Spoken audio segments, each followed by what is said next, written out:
how's it going? Oh my gosh, my Oshi got first today.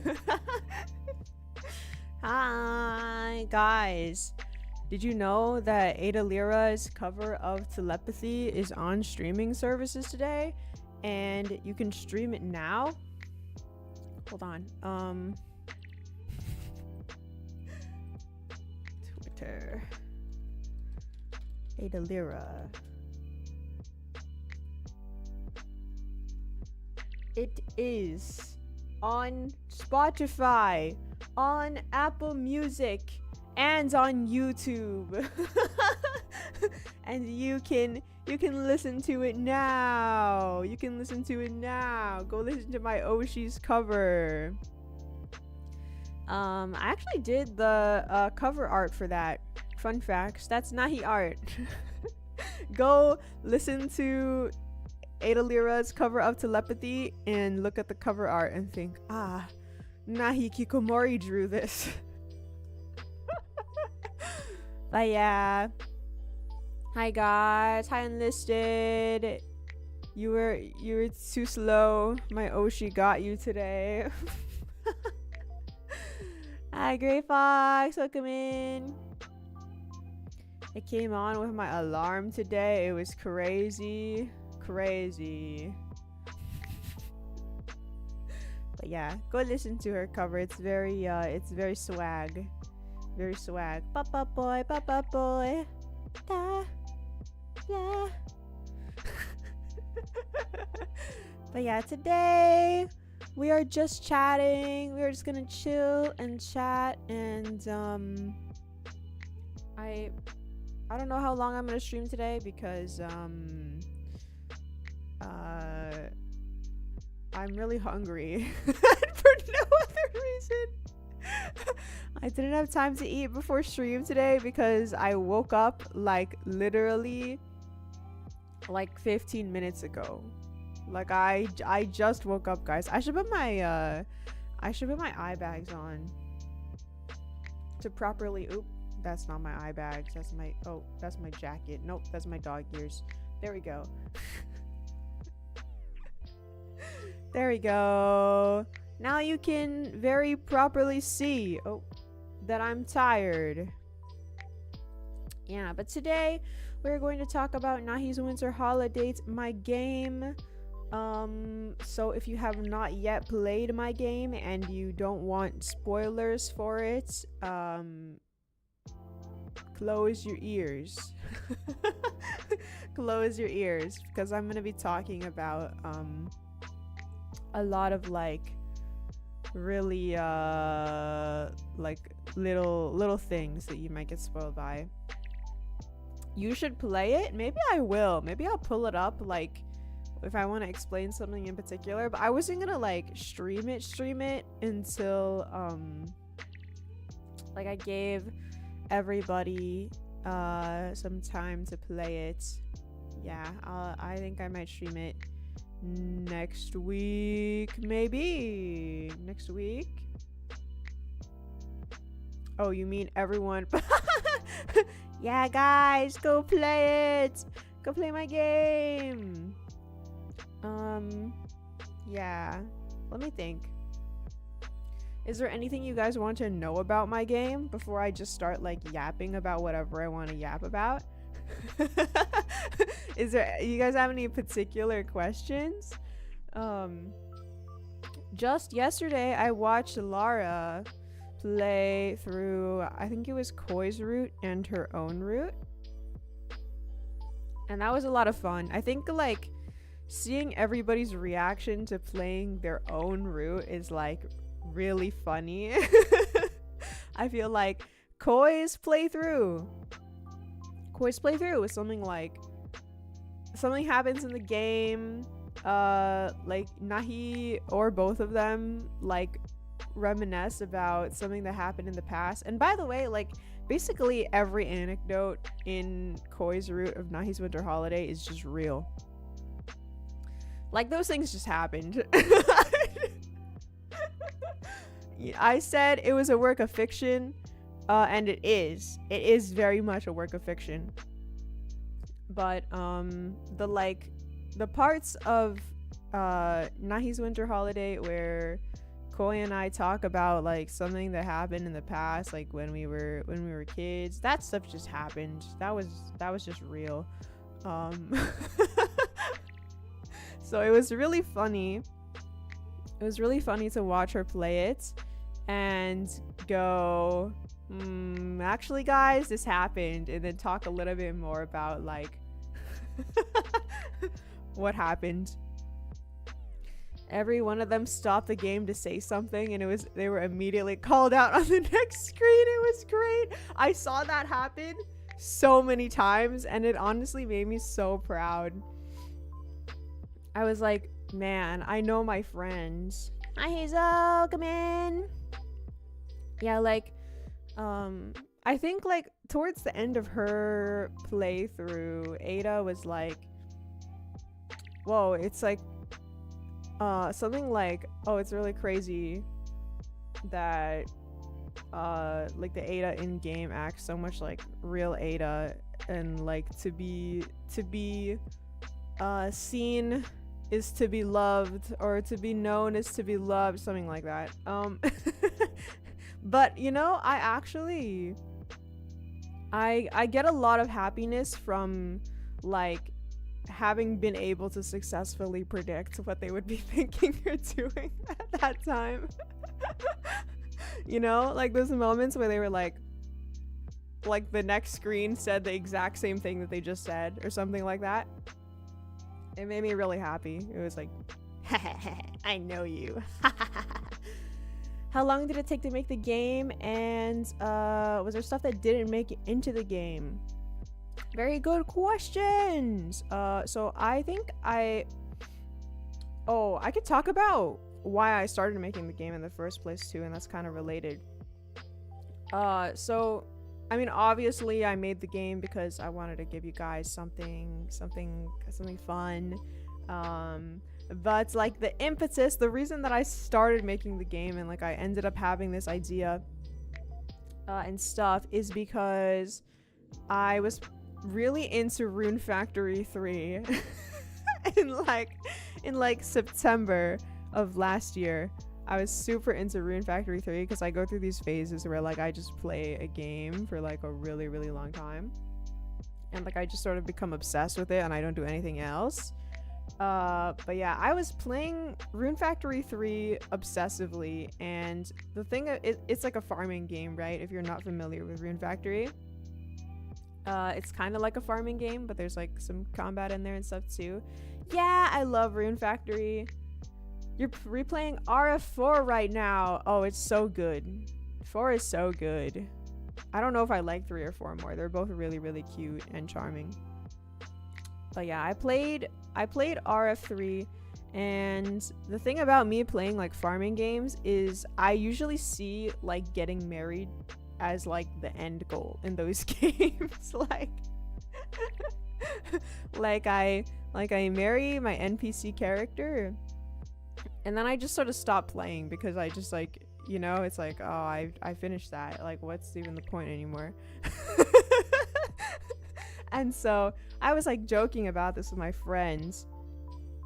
In RF3, I married Karina, and I was like, all right, guys, so there are 2 options for me now. Either I quit this game forever, or I reload and I marry like 4 different people because I liked a lot of the characters in that game. Yeah. But basically I said that in like my friend group server, and Mickey Ham, if you guys know Mickey Ham, she like sort of jokingly was like, oh, when's like the Nahi dating sim? There's a screenshot of this conversation in the art book, by the way. But she was like, oh, when is the Nahi ultimate game where it's like Nahi's the main character and then the love interest could be like Koi and Ada and Lara.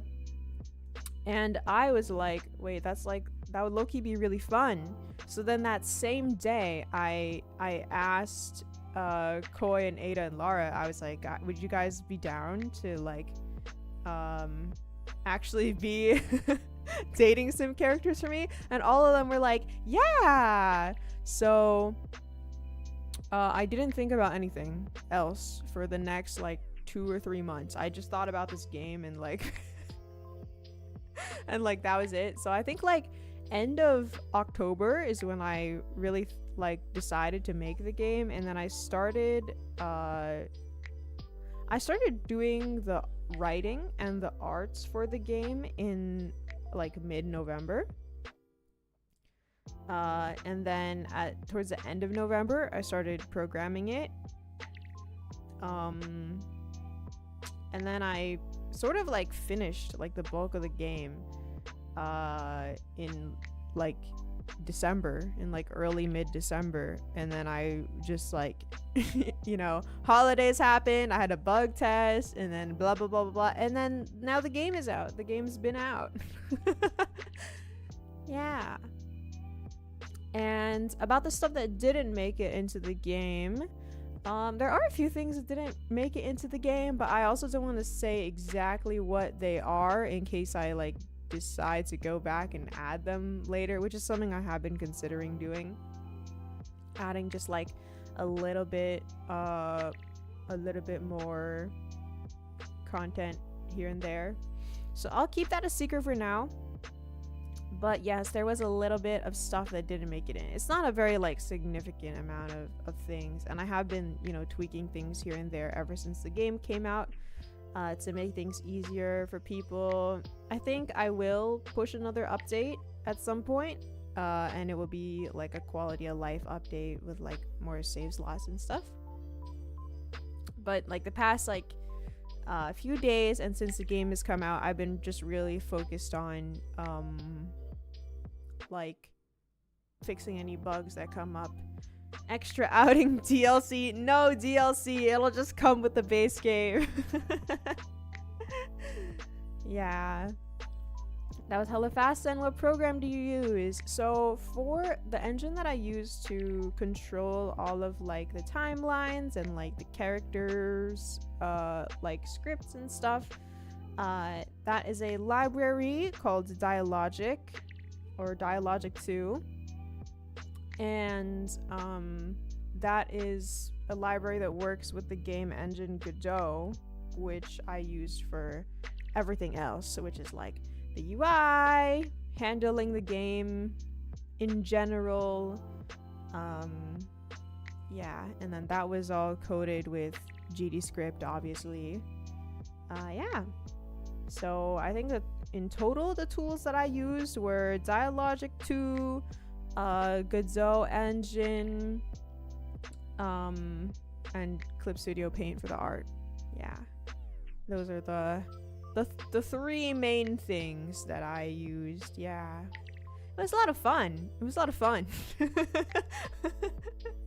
Like, I don't know, I think I felt like I was experiencing free will a little bit, because it was like halfway through I was like, whoa, like I realized I can make games. That's kind of crazy. Thanks for the answers. We'll continue playing the game during the weekend. Oh, you just started Ada's route. Yay! Nah, he's so cool. No, my she's so cool. Stream telepathy.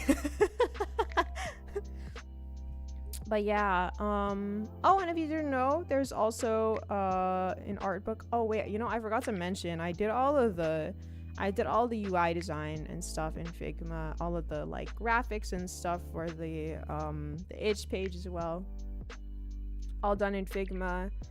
I'm a Figma lover. I've been using that forever, man. I love Figma. But yeah, that was like for all of the buttons and UI and stuff, and all of the like prototyping and stuff, all done in Figma. Figma's super useful for prototyping. Yeah, very epic. Oh yeah, I was gonna say, I also came out with an art book, in case you didn't know, and it's linked on the itch page, on the main page. And it is, I think, 62 pages. 62 pages. And it has a lot of extra art and stuff. If you're interested, it is $5. I'm sorry. It is $5. But the base game is free, and you can see all the art in there too, you know. But yeah, the art book is there if you guys want to see like sketches, behind the scenes. There are, I think, okay, so for all of the like sprites and key artworks and the CGs as well, I added like the sketches, the original sketches, and then like some of the like base coloring and stuff. A lot of the art in Nice Winter Holiday is painted rather than like lined and rendered. So the CGs are very like sloppy painting, work in progress, and like the key art is very like clean line art. So you can see both of those in there. There are also a lot of extra notes and stuff. I wrote notes on my designs for them. Obviously they already had like designs, but I wanted to dress them up different ways. And you can see my thought process there, like, oh, why did I do this, why did I do that? For instance, like I talked about how I wanted like the three love interest characters to be sort of like visually distinct from each other, right? But it just so happens that I like three cool toned girls that all have like widow's peaks, and you know, they're, you know, do I have a type? Anyways, yes, I talked a little more about how like I wanted to lean Koi into like the orange in her color palette, and really like try to focus on that and give her a lot more neutral colors and stuff, so that she would look more like visually different from Lara. Not that they look the same at all, but you know, just to like distinguish them as having different like main colors. Yeah, I think one thing I don't mention in the art book though that Lara did point out on her stream is that one of her expressions is based on Akechigoro's expression from Persona 5. Her pain sprite, the one where she has a face, it's like, can I do it? Something like that, you know. Her pain sprite is like it's a Kechigoro. But what Lara might not know is that basically all of her expressions are a little bit based on a Kechigoro.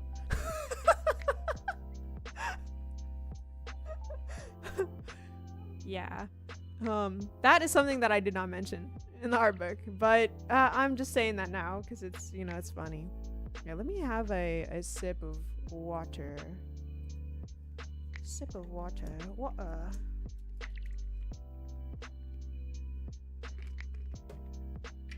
God, it's so cold. The water. Yeah, tasty water. I did remember water today. Crazy. Absolutely crazy. I'm telling Lara Akechigoro. Yeah, you tell her. But yeah, let me think.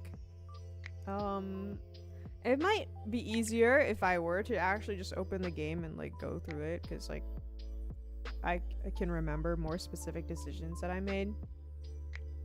I could talk about a few Easter eggs, like okay, so every love interest, you know, like the story begins with you going to some kind of store, and you have 3 gift options about what you can get them. And the thing about these gift options is that they like all of them have one gift that doesn't really do anything for you, a like a bad gift, I guess. And then there is one gift that's good and one gift that's great, and both of them give you like points that go towards the good or secret endings. And those are just like different depending on the person. But fun fact, Lara's is actually so I saw a lot of people discover this actually when I was watching streams, and honestly I'm surprised that Lara discovered it. But when you go to the grocery store in Lara's route and you like go there to buy an egg for her as a gift, one of the options is that you can ask to buy Simf's rock melon. And if you ask her enough times, and I said it to be like some like low-key ridiculous amount, you know, like I think you have to ask her like 5 times. She will replace that option with a golden egg, which is Lara's great gift option. But the reason why I was surprised that Lara got it is not because I'm surprised that Lara is like very stubborn. I've watched Lara play so many games where like there is a dialogue option like that seems like a loop, but then it exits after like, you know, 5 or so attempts. And I see her like do that. So that part doesn't surprise me, but it's the fact that like it's a little messed up of me. When you ask for Sim's rock melon, she makes a crying expression. And I thought, man, if Lara picks this and she sees her sister tearing up, oh, she's gonna be mad at me, which she was. But also I was like, will Lara really like push her sister like this for the rock melon? Yeah. It was really funny. It was really funny that she got it. But yeah, that's how you get the golden egg, which is Lara's best gift. Her second best gift is a carton of eggs, and her worst gift is a egg that you will later find out is rotten. Hi, DJM. Yeah, you can only give Lara eggs unless you give her the ring, which of course a lot of people did. I do feel a little cruel for that, because I feel like the way that the like timeline is set up for Lara, people are very inclined to take Miki's trade. And that will lead to an ending that you may have seen some people get. But I was really happy to watch Lara's reaction to that yesterday, you know? I feel like all 3, yeah, like so many people got this ending. It was really funny because when I was writing that ending, it was sort of like really troll of me, okay? You may have learned this if you watched Lara's stream yesterday, but the sewage conversation, the conversation where Lara says, "What should I have for dinner?" and I say rocks and sewage, is just something that happened in real life. I was just hanging out with Lara one day in VC, and that's sort of like the funny thing about our dynamic, is that Lara does, you know, like she said, enjoy having the game of conversation. And the thing about me is that I don't really like that. Like I feel like I'm a very straightforward person. Where like I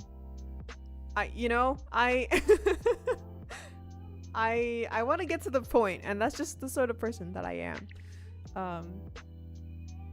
It came up like 12 times if you're paying attention. The sewage thing comes up a lot of times, but yeah, like the first sewage conversation is just something that like happened for real, and I did say rocks and sewage like in a split second, which led her to be appalled with me. And that's why you don't have an option to say anything that's not sewage for that question, because it's like, it's kind of canon. You know, the game's not canon, but that conversation is canon. And I wanted to set that up so that people who don't, you know about this like interaction that I had with her would still have like the exposition of why that's like a joke, you know?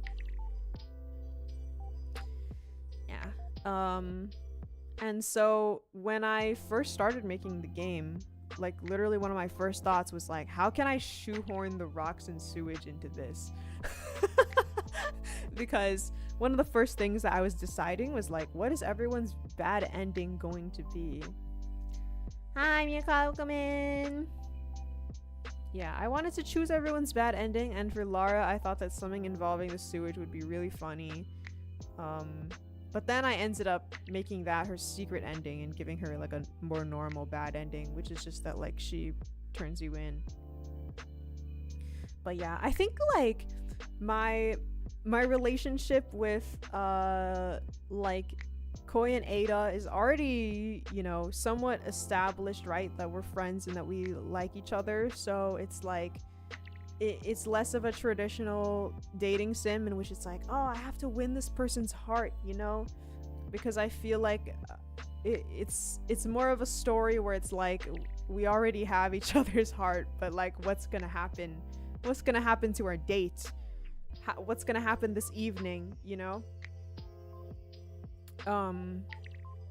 And you know, that's why the bad ends are not necessarily bad ends in the sense of like I get rejected. You know, maybe a little bit presumptuous of me to write several endings that are considered bad ends, but like I don't actually get rejected or anything. But that would just be too unrealistic, guys. Like, come on.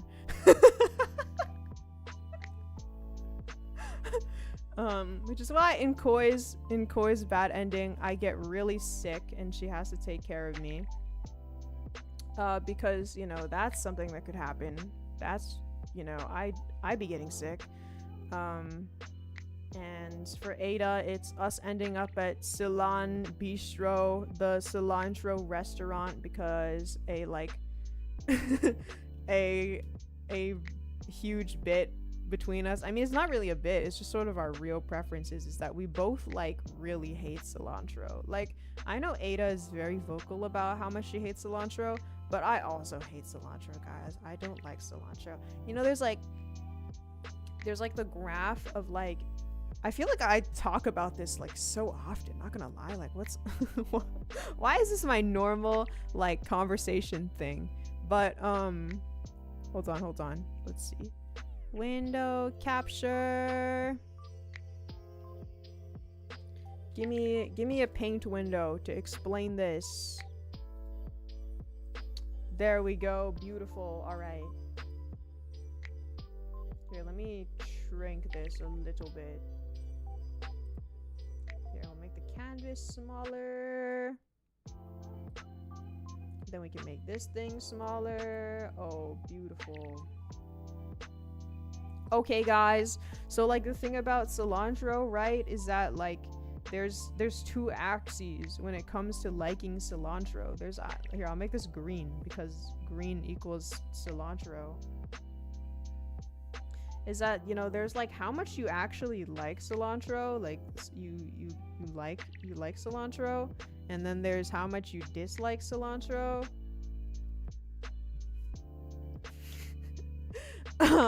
And then like there's how much it tastes like soap, and there's how much it doesn't taste like soap, you know? Because like the whole thing about cilantro and why people don't really like it is generally because it tastes like soap to them, because like a lot of people have a gene that makes cilantro taste like soap.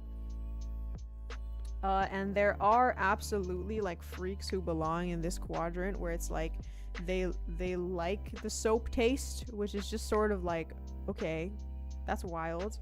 And from what I remember, Ada is somewhere in the like, it's sort of soap and she doesn't like it, you know, she's down here. But the thing is that like I also don't like cilantro, but for like a totally different reason. Like, it doesn't taste anything like soap to me, but I still hate it. Like, I just don't like the way that it tastes, which is why I'm in the disliking disliking cilantro, but it's like not soap. You know what I mean? And then this quadrant, I guess, is just like normal people who like cilantro and don't think that it tastes like soap. Which, you know, I think is like a lot of our friends. But I really need to like examine the brain of somebody who's in this quadrant here. Like, why do you why do you like soap like that? Anyways, okay, that was just a little distraction. But yeah, because that's like a thing that I feel like we talk about a lot, especially Ada. I decided to make our bad ending accidentally going to a cilantro restaurant together. And if you have not seen the CG for it, hold on, can I find it? It's has anybody gotten me and Ada's bad end? Anybody? Let's see.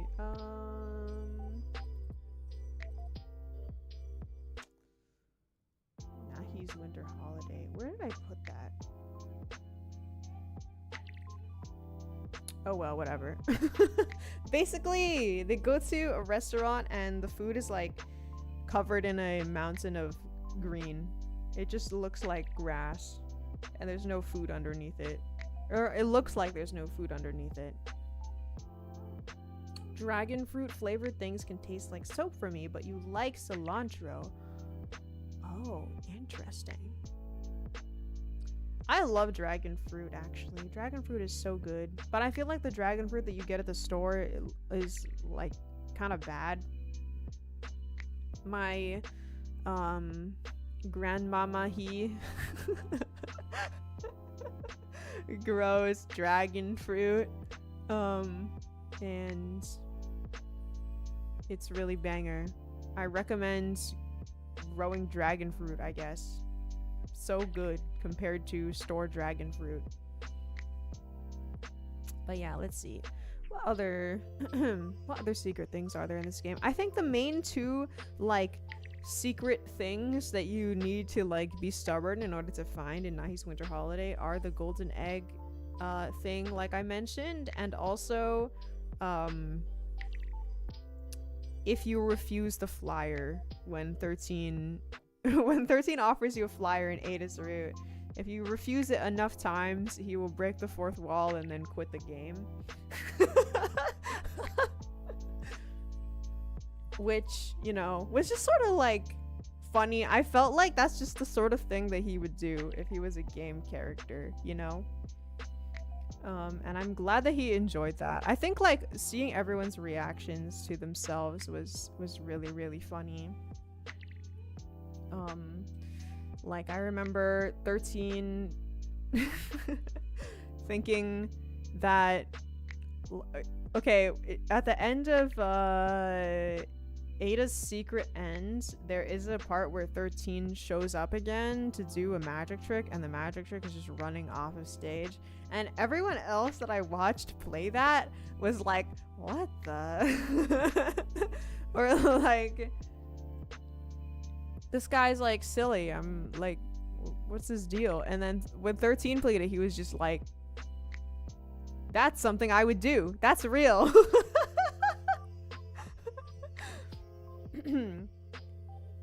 Yeah, and then I don't know, I think like there was something, yeah, it is exactly what he would do. It's so 13 core. I feel like he's probably the most in character NPC. I think the NPCs, I was trolling a little bit and I sort of like flattened their personalities like crazy. I think that like Taro and 13 are a bit more realistic to who they are. whereas Symph is sort of like a caricature of herself. Kid is like really, really a caricature of himself. He's like just a brain rot machine, which I thought was just like a funny character to have, and that's sort of like his bit. I swear he's not always like that. It does not look like a big pile of cilantro in the CG. You made it look like something else. It was supposed to be overwhelming, you know? Grass.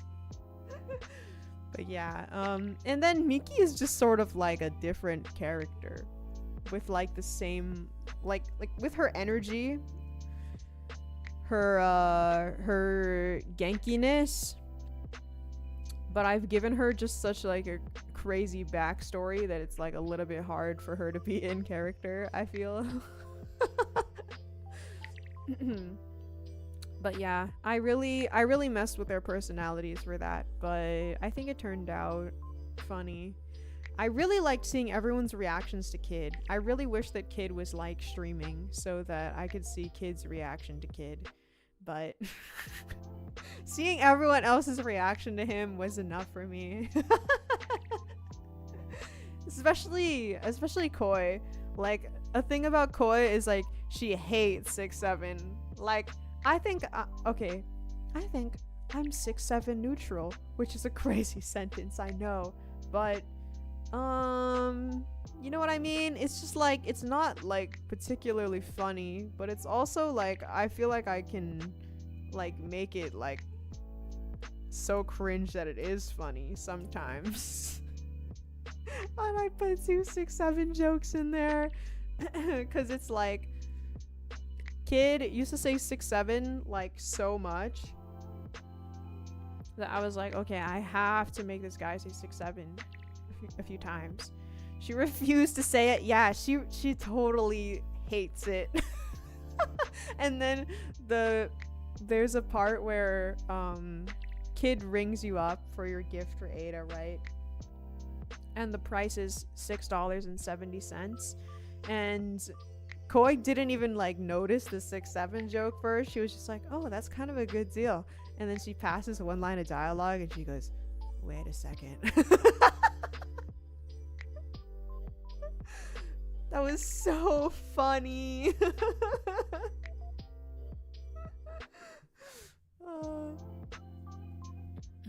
Yeah, writing Kid and 13 was really funny because they're like, Kid is just like so brain rot silly, and 13 is like a little fourth wall breaking at times, and you know, also very silly.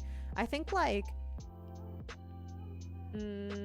I know that everybody has sort of collectively agreed that Lara's route is the one that's like sort of chaotic and out there, but I do think that like Koi and Ada's routes are also different from each other in tone. I feel like Koi's route has like some moments that are just like incredibly serious, and a lot of like nostalgia, you know, a lot of like talking about the past.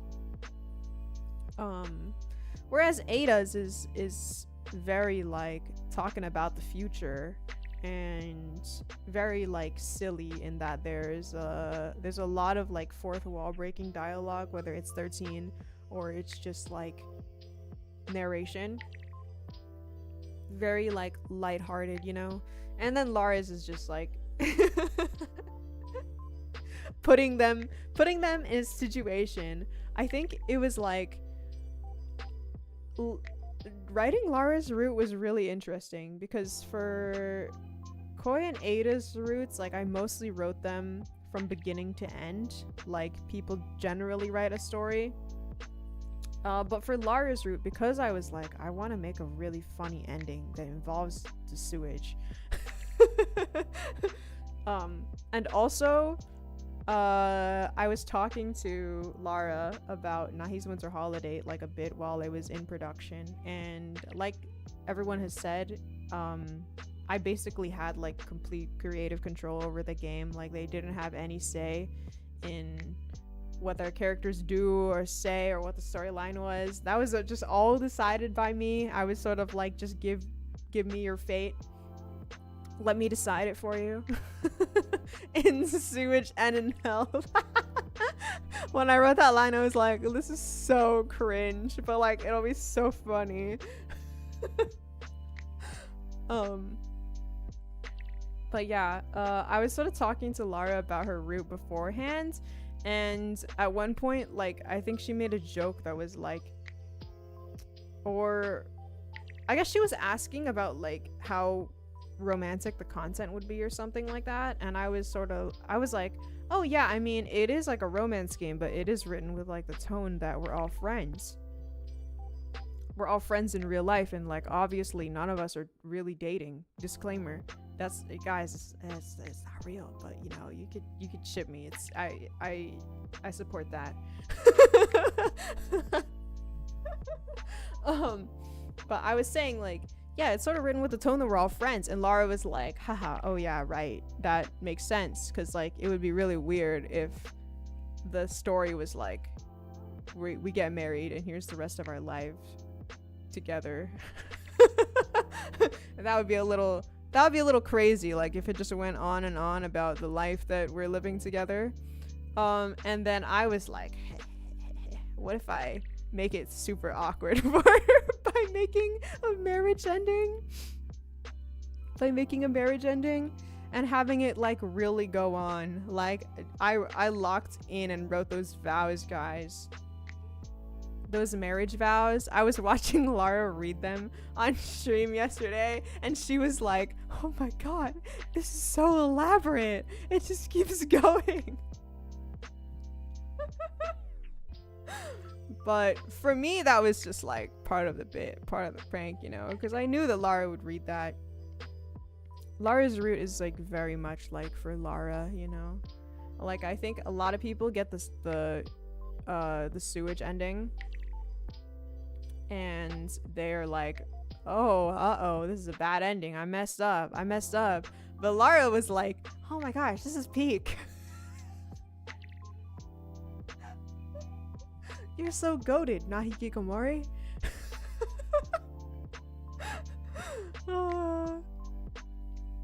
See, not only do I know my friends, but I know what they like. Yeah, but for Lara's, I sort of knew I wanted them to get married and for me to sort of like eat sewage at the end. So I sort of worked back from that, like, how would this happen? Why would they be getting married? Like, I had to like sort of fit the plot together. Genuinely thought Lara was gonna ditch you at the altar. She also thought that. But the real ending is way more messed up. I was like, the thing is that obviously Lara and me too, both of us are super out of character in the altar part, but I had to like be very careful writing into that scene because I think we're a bit more in character beforehand. Not that we're really that in character. Lara's route is probably like the most out of character. But again, I low-key did that to spite her because, like, you know, she saw her key art and she was like, oh my gosh, I look like such a tsundere. Like, I look like I say humph.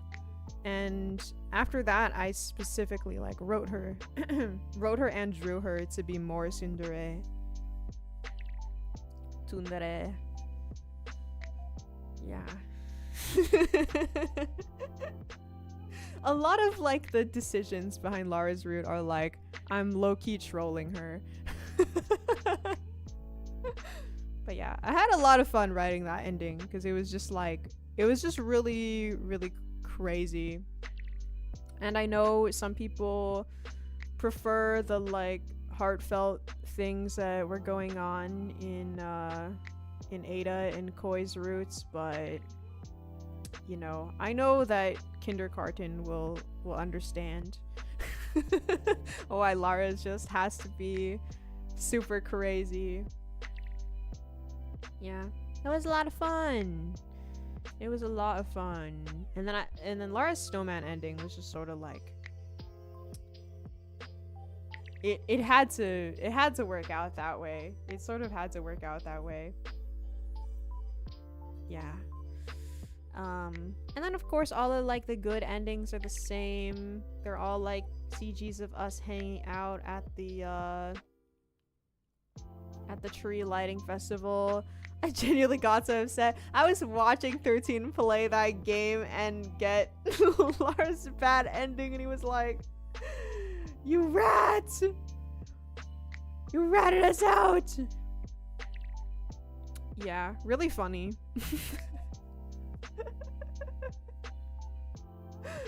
But I think like betrayal is a fine theme for that. I think a lot of people were getting Lara's bad ending a lot, like when the game first came out, to the point that I had to nerf her a little bit. The way that the setup works for getting endings is you accumulate a amount of points over the course of your run. And you know, you could call that point like affection or charm or whatever. But you get like good points, I guess, over the course of the game, and at the end of day 2, when you're going into day 3, which is the point of no return, right? You can either not have enough points to get the good or secret ending, which will automatically give you the bad ending for that character. But if you have passed a certain threshold of points, you can get the good or the secret ending. You'll get the secret ending if you happened to trigger a flag somewhere earlier in the story, and if you didn't happen to choose that dialogue option for that conversation, you'll get the good ending instead. Yeah, but I think it's funny that a lot of people actually end up getting the secret ending first, because the dialogue option that triggers the secret ending just happens to be very in character or something. So for Lara, getting her secret ending is different. It's specifically, you must make a trade with Miki in the back alley and then propose to her, assuming that you have enough points to propose to her. And that will give you her secret ending, which is the sewage ending. And if you don't propose to her, or you don't have enough like points, you'll get the bad ending. And if you choose not to trade your present away, you will have no option to propose, and that will give you the good ending, assuming that you have enough points.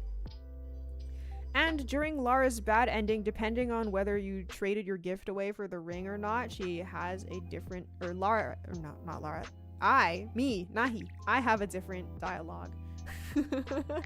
Either I show the gift CG that was never given to Lara, and I go, oh, I forgot this present at home. It's too bad because it was this thing. Or if I ended up trading for the ring, I say something else. I say something else like, oh man, I wonder what it would have been like if I actually proposed to Lara. Yeah, but for Koi and Ada, it's just like you needed a certain amount of points to get the good or secret ending, and Koi's flag is saying that you want to eat strawberry pizza while you're at the izakaya. You say that that's the best food for getting drunk. That'll give you the secret ending flag.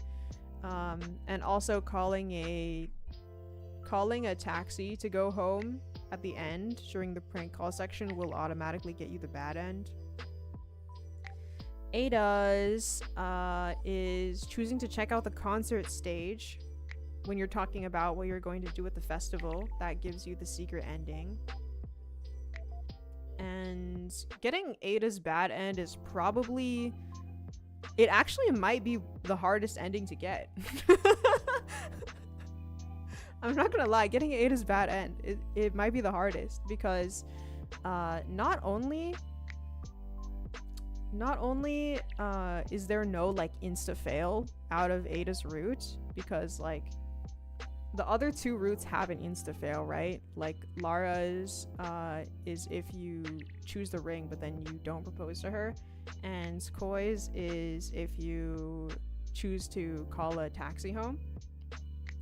Ada's has no answer that instantly fails you out, so if you want Ada's bad end, you have to like genuinely select the wrong answers over the course of the run.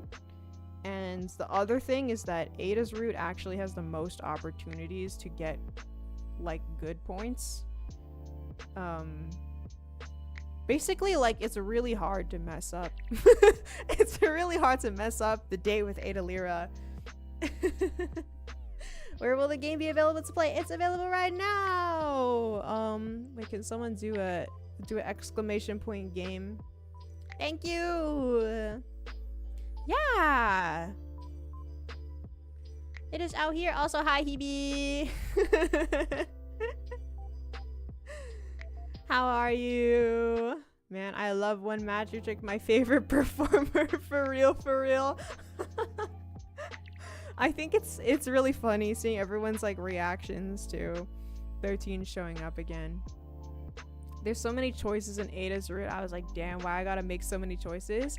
I think actually what's funny is Ada's date is a little bit shorter than everybody else's. But there are a lot of choices. It really depends what you pick in dialogue, because there are absolutely choices that you can make that will shorten the amount of choices that you have. But there's like a lot of choices where it's like you pick it and then you get another dialogue option that gives you a chance to either get more points or it's just complete flavor. Yeah, Nahi is such a cool project. I can't wait to play it. I hope you have fun. Thank you so much for playing it. It means a lot. I hope you enjoy. Yeah. Yeah, like a lot of the options during Ada's route actually, like, not that they don't matter, but that there's like one option that's just worse than the other two. Sort of like objectively. Like, I don't know. I think you can kind of tell. I think it's like pretty easy to tell when an answer's wrong in Ada's route. About to submit a Nahi's Winter Holiday RTA to the speedrun leaderboards. Actually, Simp was talking about this to me. Simp was talking about this because she was speedrunning Lara's route when we were like testing the game together. But I think like 13 could legit do like a 100% speedrun, because I think like I think 13 is the first person who I saw play the game in its entirety on stream by like, you know, reloading and CG collecting and stuff. Like, I think if you collected all the CGs, like, you've basically seen the whole game. But there are a few like differing options that depend on like things that you did earlier. For instance, on the first day when you run into Ada and she asks to guess what present you got her, there are 3 questions that she asks you, and depending on which one of those like you lie on and which ones you tell the truth on, she guesses completely different things.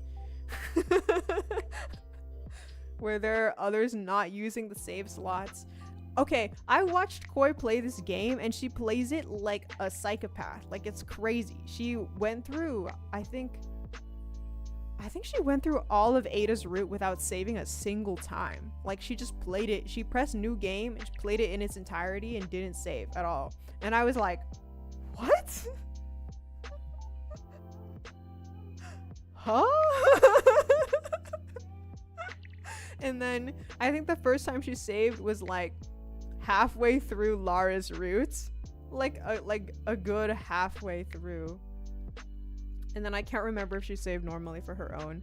But watching her play that genuinely baffled me. Because I was like playing like a visual novel / like ultimate type of game without saving at all is just crazy work. Crazy work. Somehow very koi court, right? It just seems like her brand of like weird. But yeah, I think I don't know if she actually like farmed all of the other endings and stuff. But yeah, I think Lara farmed out all of her endings, but not all of her gifts. Lara tried to save it literally every single choice. Yeah, when I was watching it, I was like, oh, I should have given her more save slots. She was gonna branch out everything, which is funny because there are some choices that are just like absolutely just for flavor. Like if you say that you're interested in making your own music to Ada, the genre that you pick does not matter at all.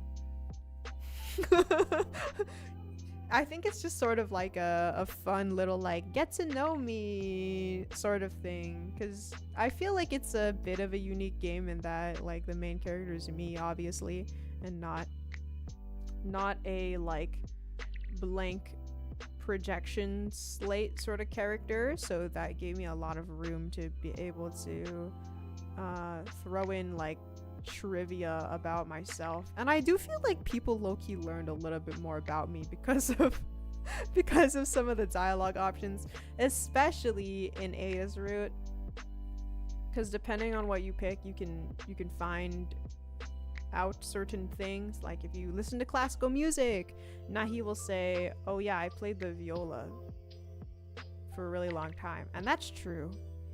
I did play that for like 10 years. Or if you choose to make like rock or alternative music, that's when I'll reveal that I like to listen to metal and that I play the bass guitar, you know? Like just lots of fun facts in there. I learned a lot about you, and then also a lot about Koi. That absolutely tracks, because I feel like well, out of the three of them, Ada is definitely like the most expressive about her hobbies and the things that she's into, and Koi is definitely like the least expressive. But she absolutely is into a lot of things and has many facets, so I tried to sprinkle that in and tried to show the depth of everybody's character, because you know we are like not fictional characters, we are real, and we are all people that have, you know, various hobbies and stuff that might not be like our main thing. Like a lot of people like think about Ada as being a singer, but I specifically made it so that she makes the figurines for Nahi out of clay, because she's really into making things out of clay. She really does do stuff like that. Yeah. It was fun watching them stream, and oh, this is true. This happened. Yeah, it's funny because like obviously I'm not gonna be like, this game is real, this is real, this happened, because it's not true. It is fiction. But of course a lot of like the interactions and of course like character traits that are shown in the game are based on real interactions or like real hobbies and interests that we all have. Yeah, I tried to strike a good balance there. And Miki wears a trench coat inside of a trench coat. Honestly, I like mentally high-fived myself when I thought of doing that. I think that was my best decision in the game, is to give Miki another trench coat. Like I drew Miki in the trench coat, and that was like that was my first thought. Like there was basically no review there. I was like, oh, Miki's gonna be in the game, okay, I'm gonna put her in a trench coat and have her like deal random things in an alley. And then as I was sketching it, I was like, what should she be wearing underneath? And then it dawned on me. Another trench coat.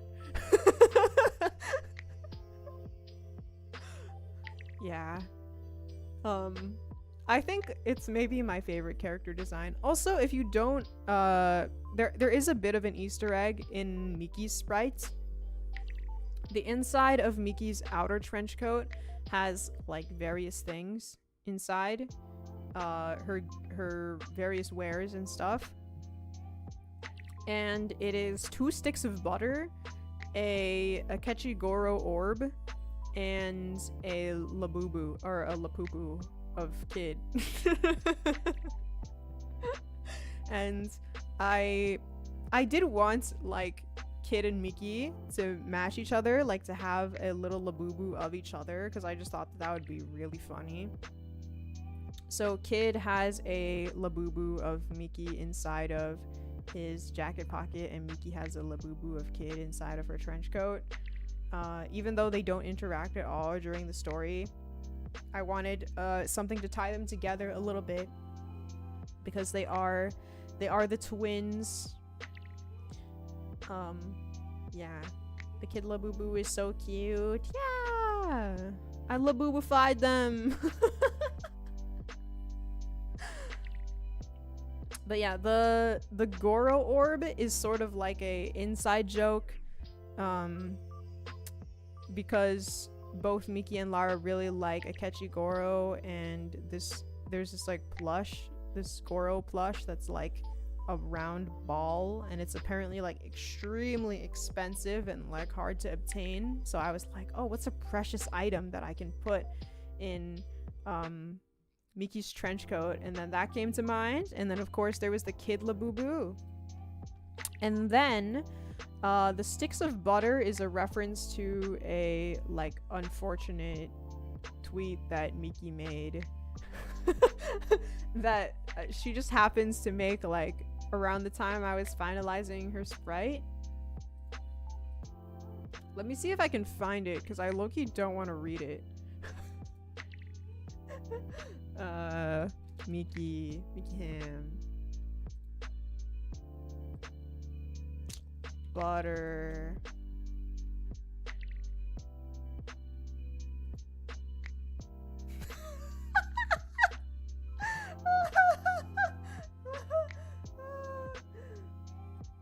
And this could just, okay, wait, I have to show you guys this tweet.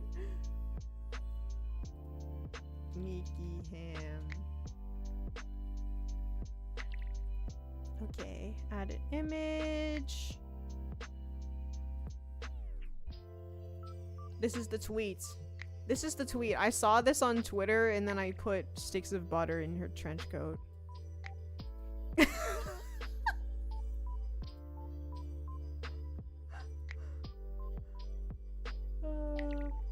Yeah. Anyways, I'm gonna just delete that. Goodbye.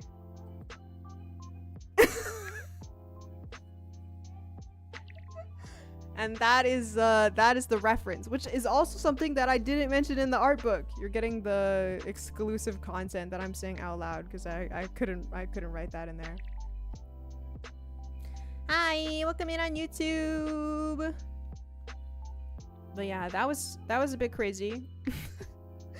Some people were like, why does Simp have a cantaloupe? Like, it just, is this like her thing or something? Simp does really like cantaloupe or rockmelon if you're Australian. Yeah, and that's real, but I just sort of like locked onto that part of her personality because I thought it was funny, so I made her really focus on that. Also, Twitch is back to normal. Yeah, it was only like really scuffed yesterday. I still don't know why that happened. But, oh well. Yeah. But yeah. You guys have any more game questions? Still can't believe she wouldn't give up the stinking melon. You should have known she would never give it up. That's her rockmelon. The original sketch also has a blood bag. Oh my gosh, you noticed that? Yeah, I didn't like really finalize what was going to be in Miki's trench coat. So it ended up changing over time. But there was a time where I was thinking about putting a blood bag in there, and that would be kind of funny because it's like, oh, my dealer giving me a blood bag because I'm a vampire. That'd be kind of funny. Yeah, there was going to actually, I think when I was like first sort of figuring out what I wanted to do with the game, it could be our melon. No, it's hers. I'll say hi inside. Let me sip water.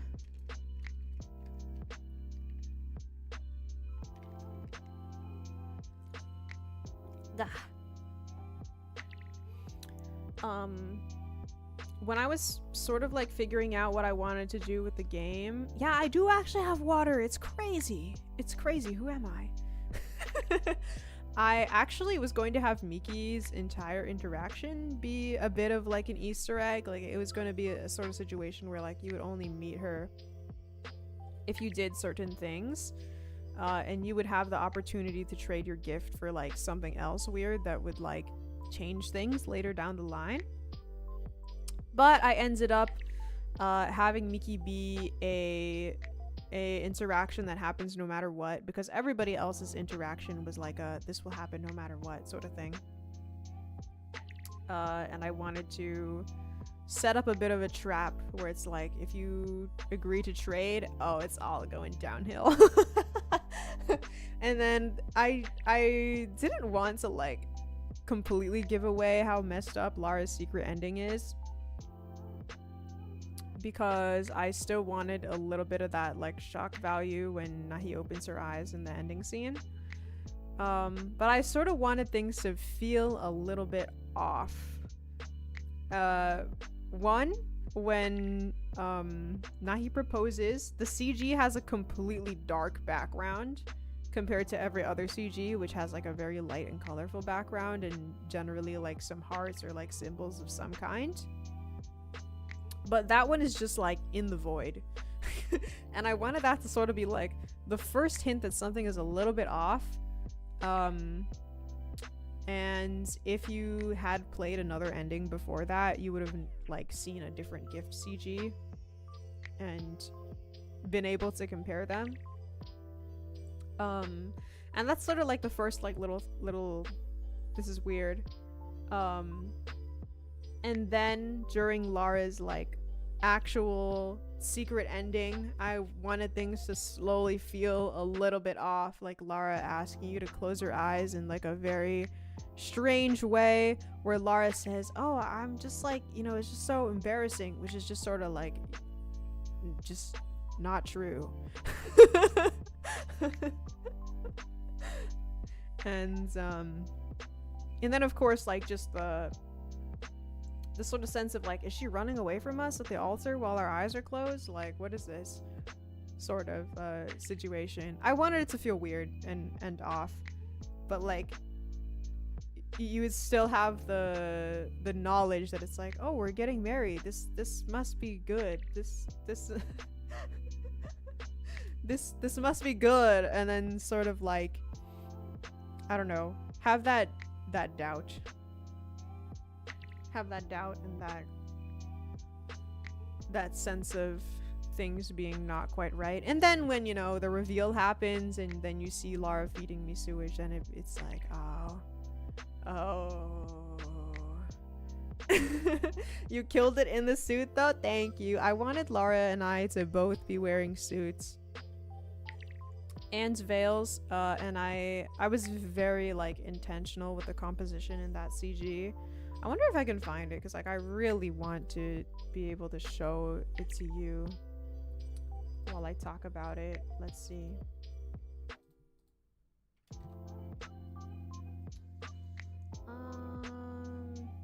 Lara.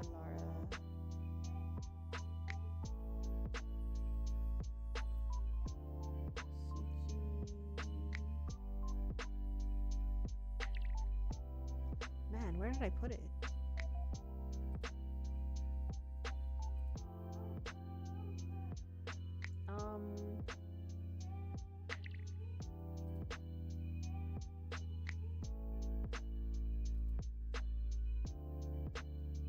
There's an art book PDF with it. Yeah, it is in there. The strawberry pizza CG being all pink was so smart. Yeah, I wanted it to be like very pink, very nahi, but also really like warm and cute and happy and all that. Yeah. Okay.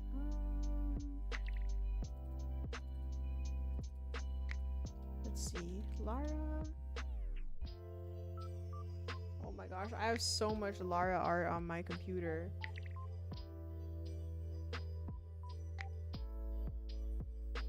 Oh wait, I think I found it.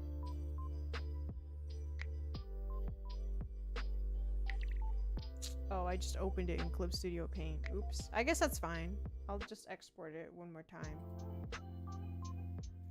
Blah blah blah. Let's save this on my desktop. Okay.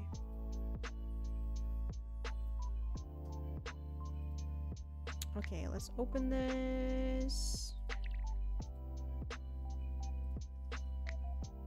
Wawa. I think she did not know there was a Wawa line in there because I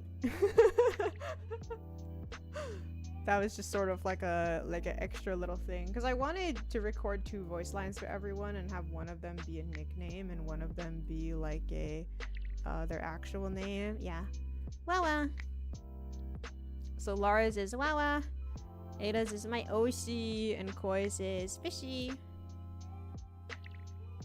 But yeah, this is Lara's secret end CG, where she's feeding me sewage. So I specifically wanted to sort of like highlight the whole like we're rivals, we're opposites of each other thing, in that our suits are both black and white but completely inverted colors, where I have like sort of a traditional like black tie and suit setup and Lara is wearing white, so it's very like wedding core, but her actual like shirt inside is black.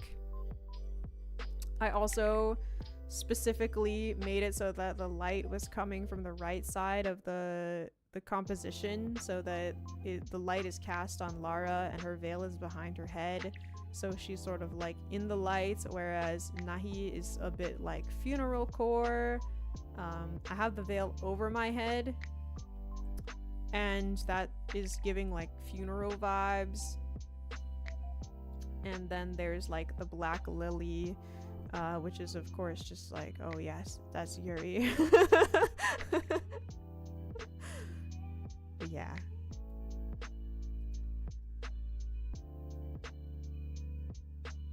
Wow. This art is so peak. Thanks, man. Yeah, I wanted to make Lara really pretty here. I think I sent like a work in progress pic of this to Koi and Saro at some point, but I cropped it out so it was just like Lara being pretty, and then, you know, just ignore the part where she's feeding me sewage. That's like really irrelevant. Who even cares about that, honestly? But yeah, I'm glad that Lara enjoyed that ending. I really liked making the CG. I feel like I thought about it a lot. And it also sort of has like a similar composition to the jail CG, where Lara is also on the left and Nahi is on the right, but they can't see each other. They sort of like go together in that way. They can't see each other in jail, but they're happy, and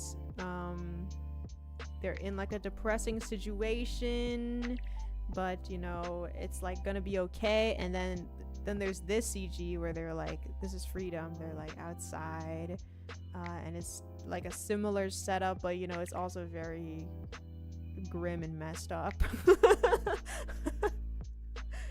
Yeah, I had fun with a lot of the CGs. All of them were a lot of fun. And then I really like drawing the items and stuff as a little extra thing. Like, you start the game off picking out a present for somebody, and then the reveal at the end is like, you can finally see the present that you've been carrying around for the entire game. Crazy. Yeah. And then I also wanted the gifts that love interests give you to be something that would be in character for them, but also like sweet in different ways. Like Lara gives you a bouquet of flowers because Lara is into giving people flowers. Lara has given me flowers before. The gift that Lara gives Nahi in this game is sort of based on, again, it's a little bit, it's a little bit based on real things, but when I went to visit Lara with Taro, she gave us a bouquet, and the bouquet had like these little like plastic jewels like glued to some of the petals, and you can actually see in the CG for that bouquet has like the same decorations on it. But that bouquet also has pink lilies in it, and I actually gave Lara a bouquet of pink lilies that were made out of paper when I met her, that I made out of origami. Very Yuriful, I know. Very Yuriful. Yeah. And then, like I said, I made Ada's like little figures because one, Ada loves little figures, and two, because she's so swag at making stuff out of clay, making a lot of cute things, and I wanted to show that side of her because it's cute. Yeah. And then Koi's is Daifuku. Koi has given me Daifuku in the past, actually. That was very tasty. But I do feel like giving like sweets and stuff is absolutely like a Koi thing to do. And then the fact that like in-game Koi has it like specially ordered and stuff in a very like ojo-sama type of way, where her way of showing love isn't necessarily like making things herself. It's her like asking for things, advocating. Very like Koi core. Very Koi core. Yeah, I wanted to show off the way that they're thoughtful in very different ways. And they use like different aspects of themselves to show that. Yeah. Paying extra for the strawberry pizza. Yeah, it was really funny because in the game, like how does that dialogue go? It's like Koi admits that she called every pizzeria in the area to ask them to make strawberry pizza, and Nahi goes, "Oh man, that was no big deal for you? Man, some girls are really scary." And that is so like I feel like I clocked her a little bit with that one, because when I watched other people play that, they were either like, oh, like I see why you would I see why that would freak you out at Nahi, like I see why that might be hard, but you know, it's not that big of a deal. Or they would be like, oh no, I get it, yeah, calling people sucks. But when Koi played it and got that dialogue, she really like didn't even get why it would be a big deal, you know? She was just like, what does this even mean?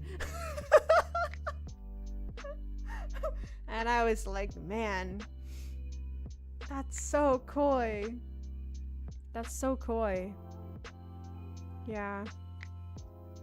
Really funny. Speaking of Koi, I'm actually gonna, I guess it's a little bit early to say this, but I guess I can say it. We're gonna have a collab for Valentine's Day. I'm gonna spend Blubsucker Valentine's Day. And we have some really like weird and crazy things planned for that. So that'll be a lot of fun, yeah. You really know your friends. I think like, man, I love my friends. I really like analyzed them a lot for the sake of making this game. But I realized that I have such a special and different relationship with all of them, you know, like just very distinctly different relationships. Do you guys have a favorite route? For people who have played Nahi's Winter Holiday, did you have a route that you liked the most? You can tell me. You can tell me. Was the longest part the writing, the programming, or making all of the CGs? I think the writing was actually the longest part because not that it took a particularly long time. Like, I think I wrote it pretty fast, considering how much text it is. Like, it's actually quite a bit of text. Hold on, let me open the Google Doc where I wrote the scripts out, and I'll tell you how many pages it is. But the reason why I feel like the writing took the longest is because I did so much rewriting. So much of writing is like changing it and thinking, oh, actually, this would be different here. Okay, how many pages is this document?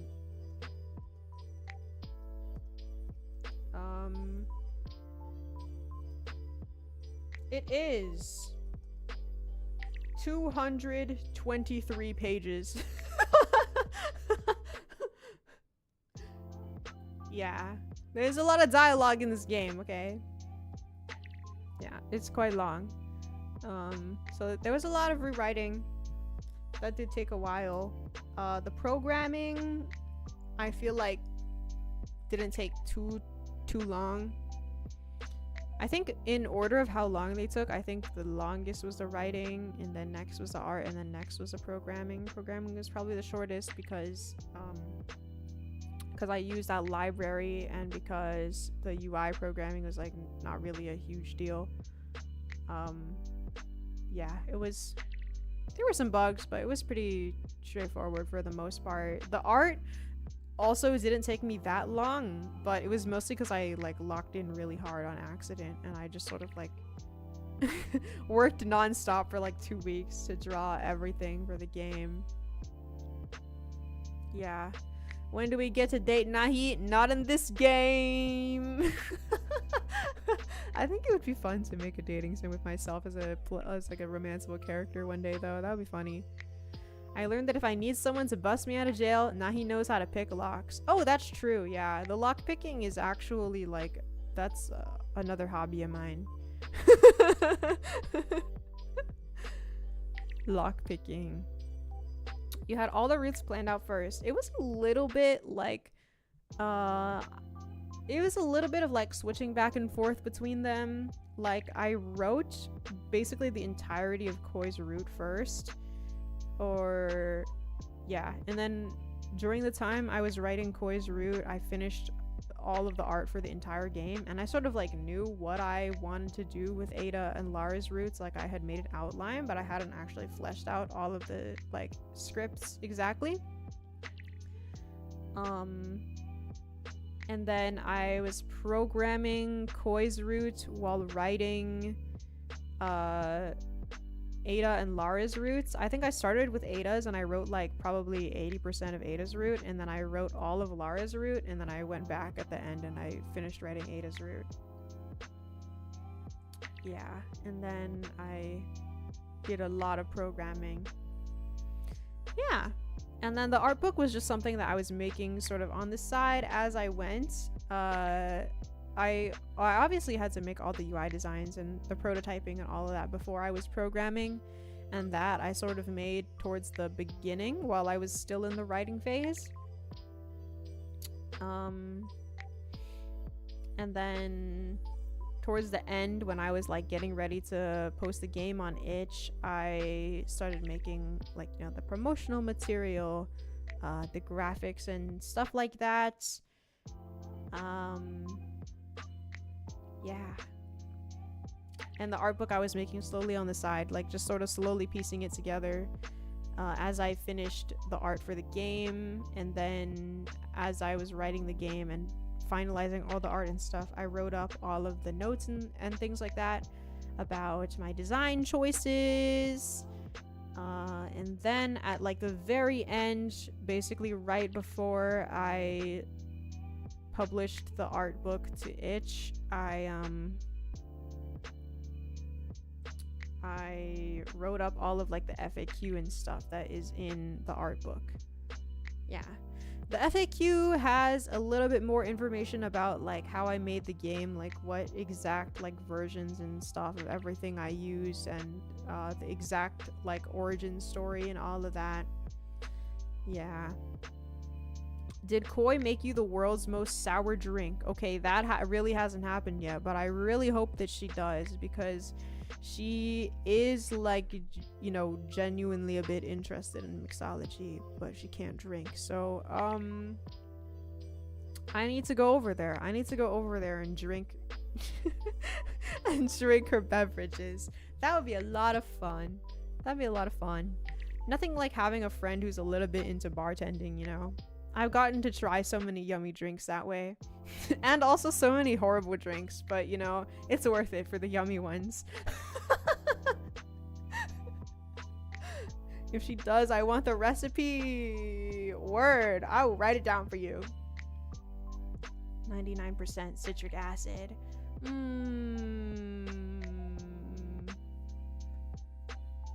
I kind of want to buy citric acid so I can use it in cooking. Not that I know what I would cook with that, but it would be nice to have around. I just love sour things.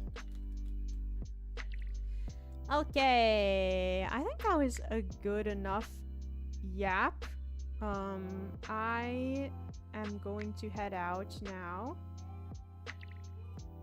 because I'm really hungry. Yeah. Let's see who is streaming right now. Hungry, yeah. I am really hungry. Also, oh my gosh, hi Twi! I hope your board game night was fun. Yeah, thanks for listening to me yap about the behind the scenes. I might do another like behind the scenes yap in the future one day too. Maybe after I don't know if I'm gonna play the game on stream. I might like drag Koi and Lara and Ada onto stream to play it with me, fully voiced edition.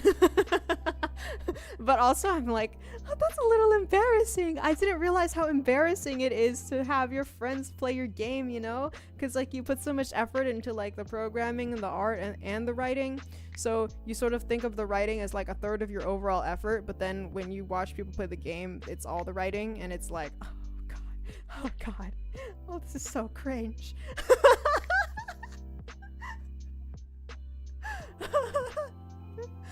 But I don't know, I think it would be a lot of fun, and I could talk a little bit more about like certain decisions and what they do and all that.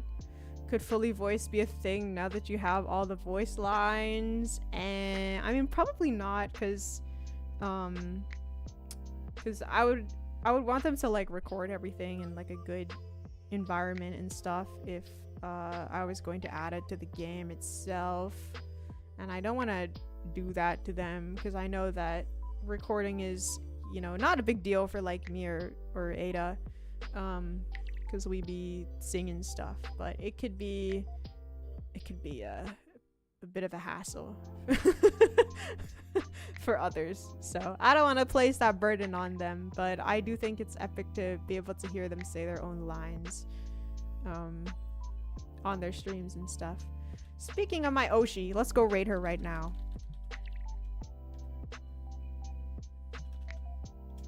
There we go. Go say hi to my Oshi. Also, her cover of Telepathy is out on streaming platforms now, and you should totally go listen to it. It's out on Spotify and Apple Music and YouTube Music. And it's very swag. Bubba boy.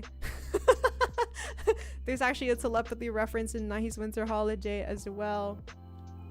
Let me pop my raid commands if you want to use them. If you want to check out Nahi's Winter Holiday, there you go. Also, guys, did you know I drew the cover art of Ada's telepathy cover? Oh, and there's my Discord if you wanna hop in there too. Yeah, Ada collected too. I feel like that one was like a reference that people got a little bit less, but now it's perfect timing, perfect advertising. But yeah, go stream her cover and stare at the cover art and think, wow, Nahi Kikomori drew that.